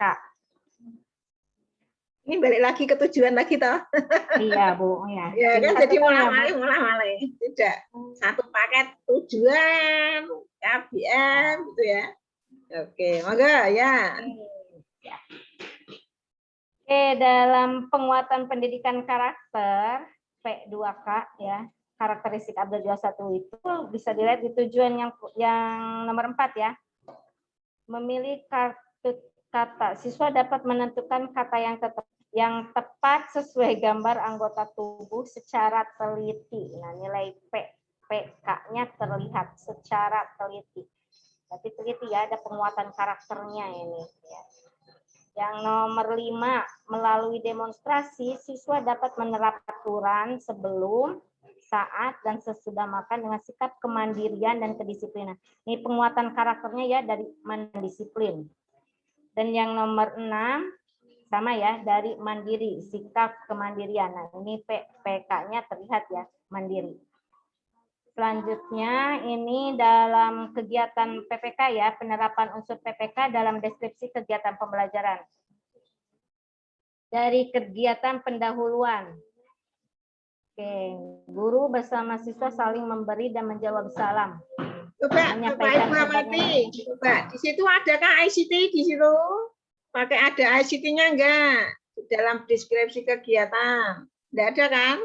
Tidak ada, Bu. Nah, ya sehingga nanti monggo Bapak Ibu untuk membuat deskripsi kegiatan pembelajaran, ya artinya tidak hanya ini, tetapi tadi harus ada yang contoh sebelumnya itu kan contoh dikaitkan ICT, contoh dikaitkan TIPEK, contoh dikaitkan HOT, gitu kan? Nah, itu nanti menyatu ya, karena ini lebih menekankan kepada khusus PPK saja. Tadi khusus untuk ICT. Ya, itu ya. Ya, Bu. Oke, yang ketujuh, ini ada penyusunan rancangan pembelajaran inovatif. Nah, seperti biasa ya, kalau kita dalam membuat RPP, kalau di sekolah itu ya seperti ini. Yang pertama, adanya identitas sekolah. Kelas, semester, nah bentuk RPP akan seperti ini. Mungkin Bapak Ibu itu sudah terbiasa ya, karena sudah menjadi pamong. Kalau di saya itu pamong ya, kalau PLP-nya. Nah, ini ada identitas, rencana pembelajarannya seperti ini, ada nama sekolah, kelas, tema, dan alokasi waktu. Yang kedua, adanya kompetensi inti. Nah, di sini ada kompetensi inti sesuai dengan Permendikbud nomor 22 tahun 2016. Ini bisa disesuaikan dengan mata pelajarannya ya. Ini setiap bukan disesuaikan dengan mata pelajaran kan bukannya kompetensi inti matematika ya tetap ya. Ya. Tetapi yang namanya sama, ya, Bu. itu setiap tingkat satuan pendidikan itu berbeda, Bapak Ibu. Oh iya. Jadi tidak sama. Jadi jangan sampai Bapak Ibu untuk ini SD nanti dituliskan di SMP atau tuliskan di SMA.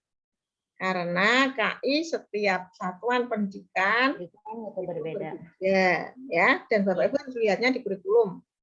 Ya. Ya, ini. Di kurikulum. Oke, sesuai dengan Permendikbud ya, Bu. Sesuai dengan Permendikbud nomor 22 tahun 2016.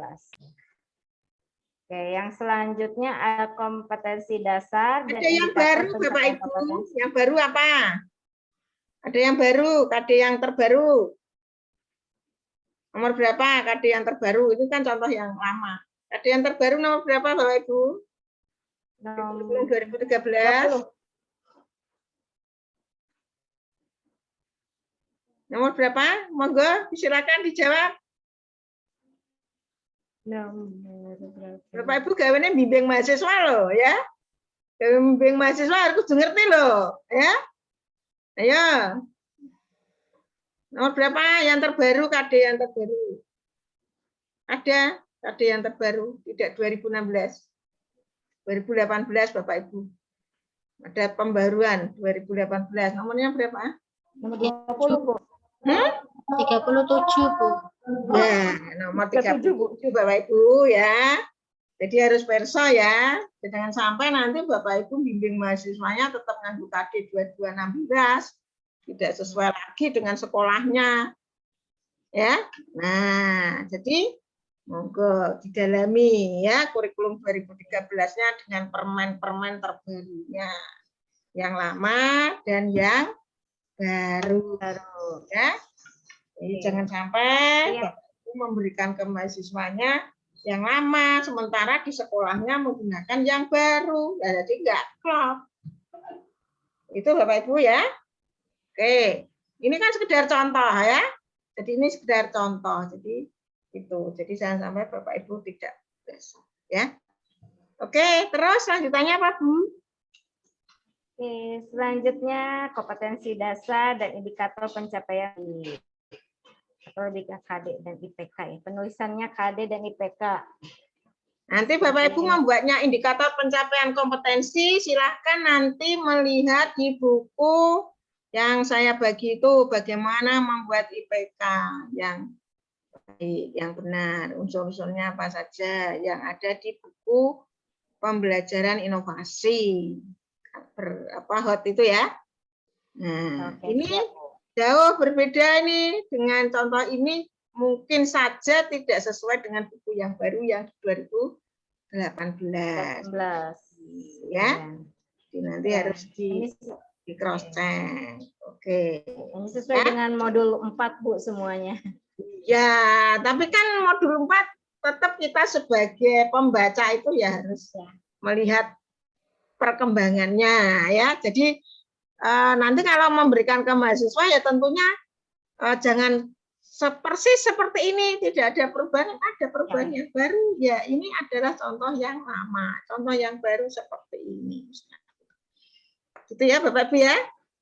Oke, jadi nanti KD-nya tidak menggunakan KD itu kalau Bapak Ibu nanti mengarahkan ke mahasiswa.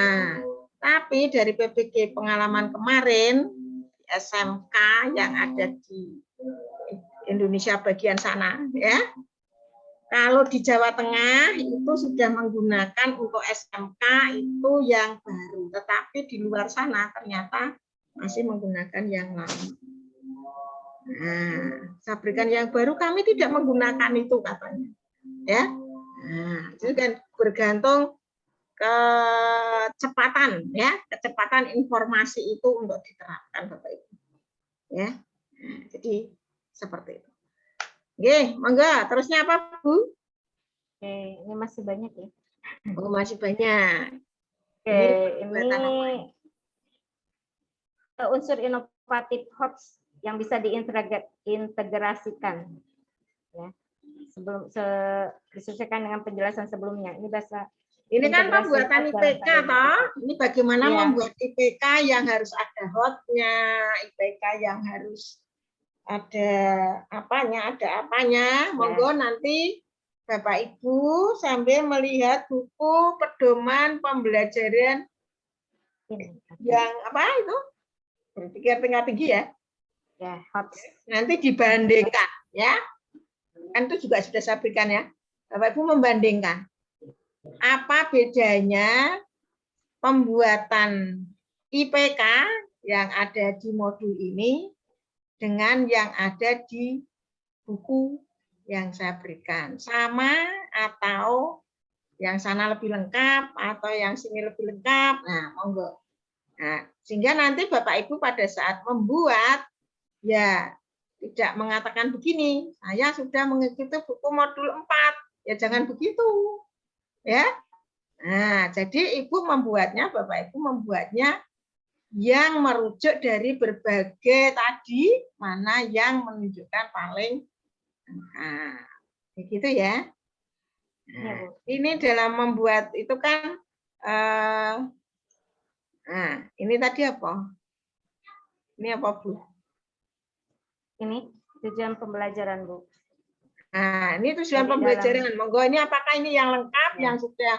yang sudah menganut yang atau yang gimana? Nah, oke, dilanjutkan ya, Bu. Ya. Kalau tadi pembelajarannya hanya sebagian-sebagian, kalau sudah masuk ke perangkat pembelajaran, ini tujuan pembelajarannya, di sini sudah memuat semuanya, ataupun hanya sebagian, ini tergantung ya Bu. Nah, di sini termuat ada TPACK-nya, ada hotnya, dan juga di sini ada PowerPoint, terintegrasi di CT-nya. Nah, kalau Nah, ini ya, PPK-nya belum tampak di situ, enggak ada. Hah? PPK-nya belum masuk. Oh, PPK-nya belum masuk. Baru TPACK ya. Literasinya belum ada di situ. Kan enggak ada itu, enggak ada literasi. Ya. Ini Nah, baru jadi, TPACK HOTS ya. nah, berarti ya belum Ya. lengkap namanya nih tujuan pembelajarannya Bapak Ibu ya. Namanya belum lengkap. Ada yang contoh yang lengkap enggak Bu? Yang lengkap. Belum, Bu. Nah, ya, jadi ini masih belum lengkap Bapak Ibu karena tadi dari contoh-contoh itu di dalam tujuan pembelajaran ya ada PPK, ya ada TIPEK-nya, ya ada hotnya, ya.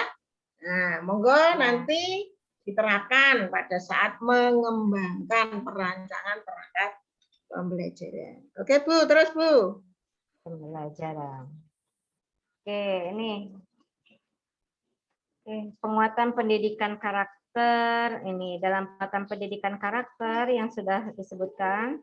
Nah, dalam jika dituliskan melalui RPP, ini harus memuat religiusitas, nasionalitas, kejujuran, dan kedisiplinan. Nasionalitas toh Bu, nasionalisme Bu. Oh, nasionalisme. Ini sudah loading, Bu.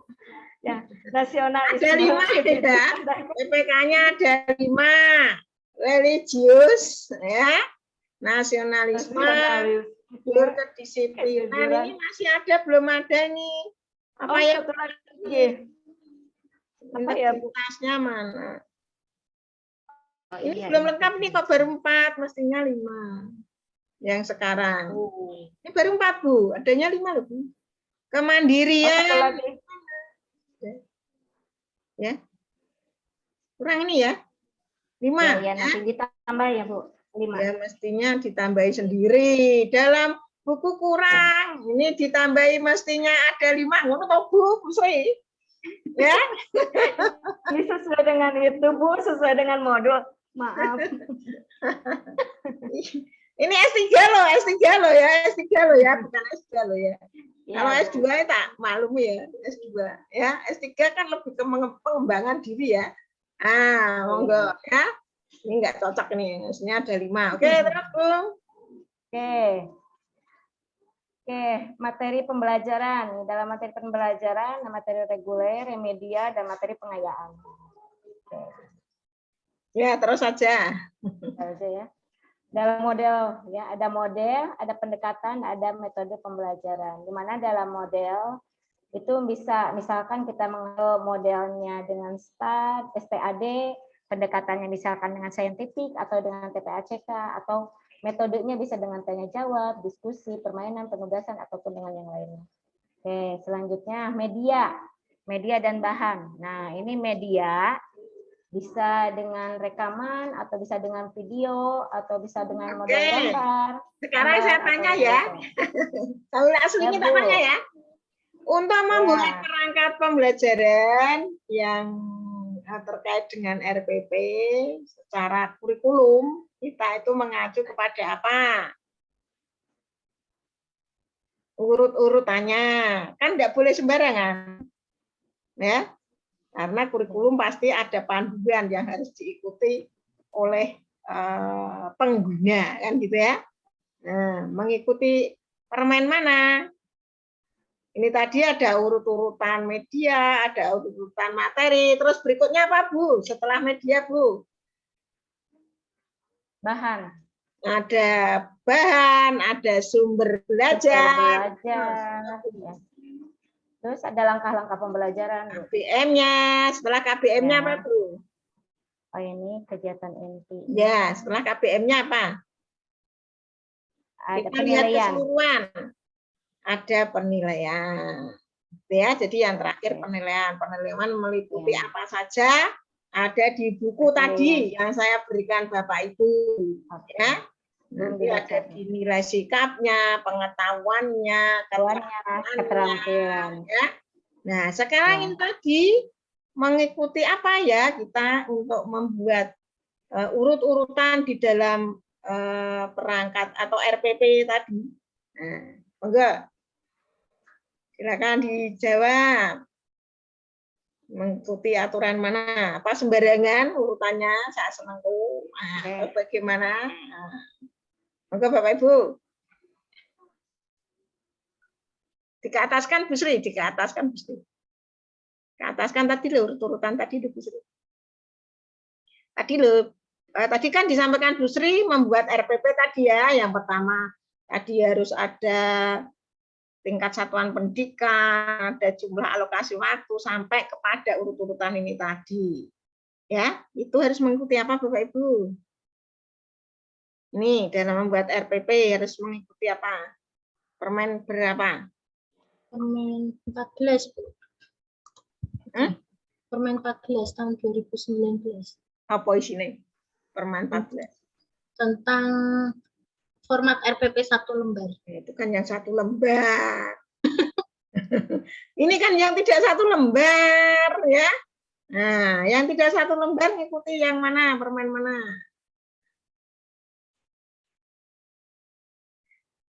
Iya nih ya. Yaitu standar proses ya. Jadi mengikuti standar proses, nomornya dicari tahun 2016 ya. Nah, belum ada permen yang baru ya, kecuali yang pandemi itu nomor 14 tahun 2019 Bapak Ibu guru diarahkan untuk membuat RPP 1 sampai 2 lembar saja RPP-nya. Tetapi evaluasinya ya orang yang 2 lembar otomatis ya. Nah, penilaiannya ya di lampiran tersendiri gitu ya. Ya, jadi saja nih ya RPP ini ya orang lembar ya karena masih ada lampiran yang menyertainya. Cuma lampirannya rak dihitung gitu ya. Nah, sehingga itu. Ya, jadi nanti Bapak Ibu tetap mengikuti standar proses dalam membuat. Coba Bu tadi KBM-nya Bu. KBM-nya yang tadi apakah sudah mengikuti macam-macam tadi?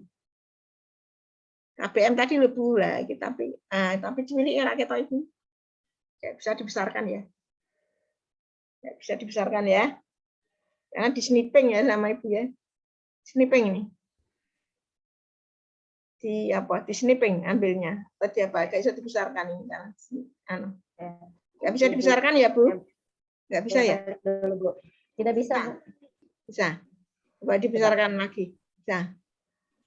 Nah. Supaya kelihatan, tapi kecil-kecil rakyat. Iya. Wah, buram Bu.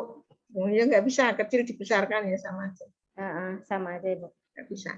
Oke, Bapak Ibu nanti bisa dipersani di bukunya ya. Jadi KBM tetap mengikuti contoh-contoh tadi ya, harus mencerminkan abad 21, harus mencerminkan tadi mengandung apa saja di dalam aktivitas-aktivitas siswa dan guru ya, tentunya mengikuti sintak dari model yang digunakan ya.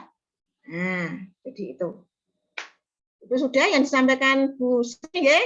Bapak Ibu monggo masih bisa dikembangkan lagi dengan buku acuan pedoman pembelajaran berpikir tingkat tinggi, bisa digabungkan, dimergerkan ya, supaya menjadi lebih dekat.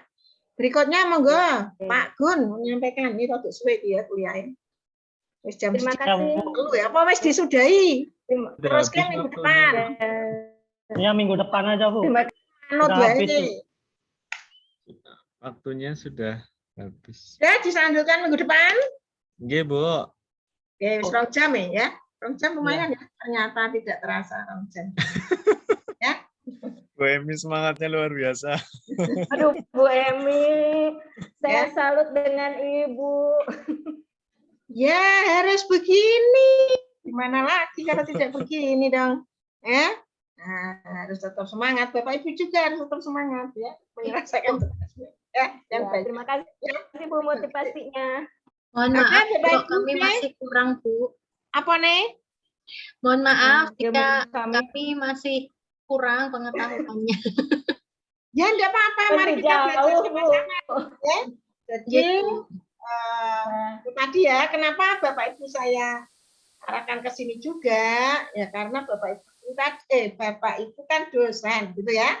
Nah, dosen itu pasti akan memberikan ilmu kepada mahasiswanya untuk membuat sesuatu yang benar, gitu ya. Nah, jadi jangan sampai nanti memberikan sesuatu yang tidak sedang sekarang gitu loh ya.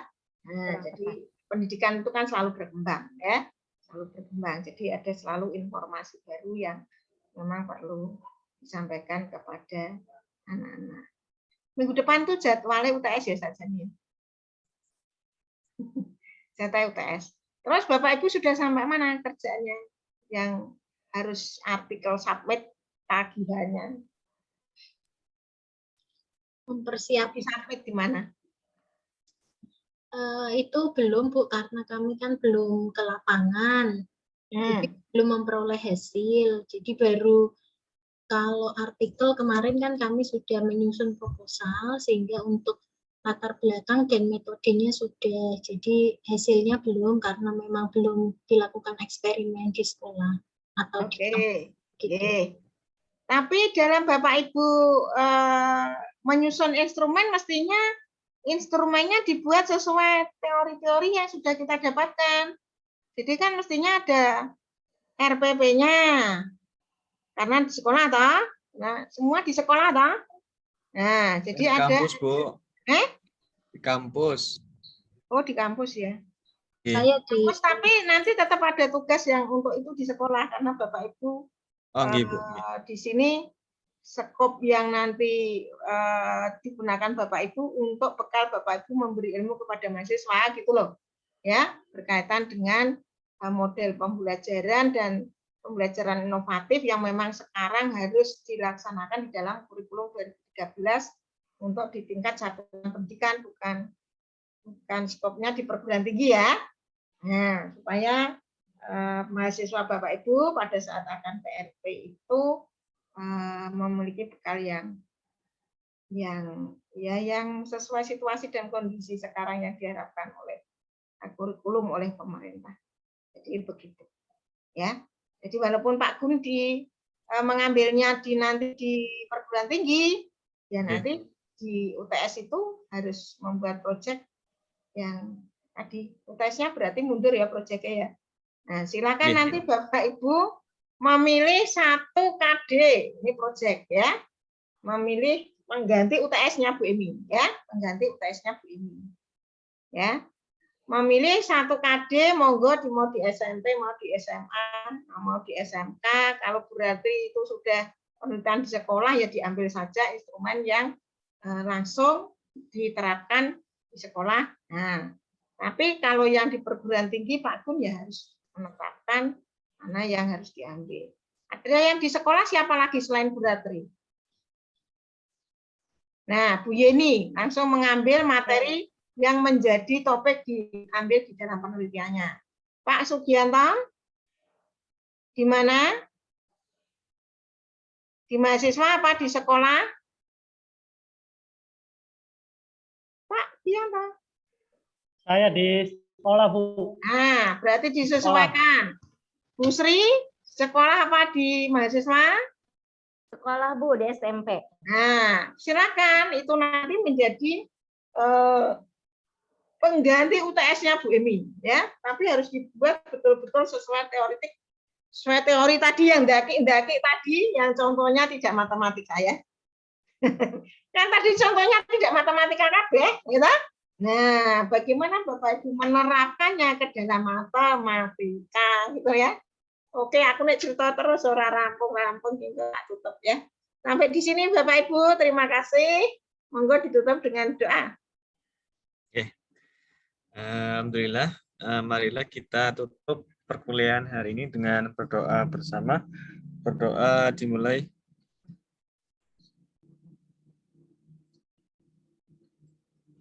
Berdoa selesai.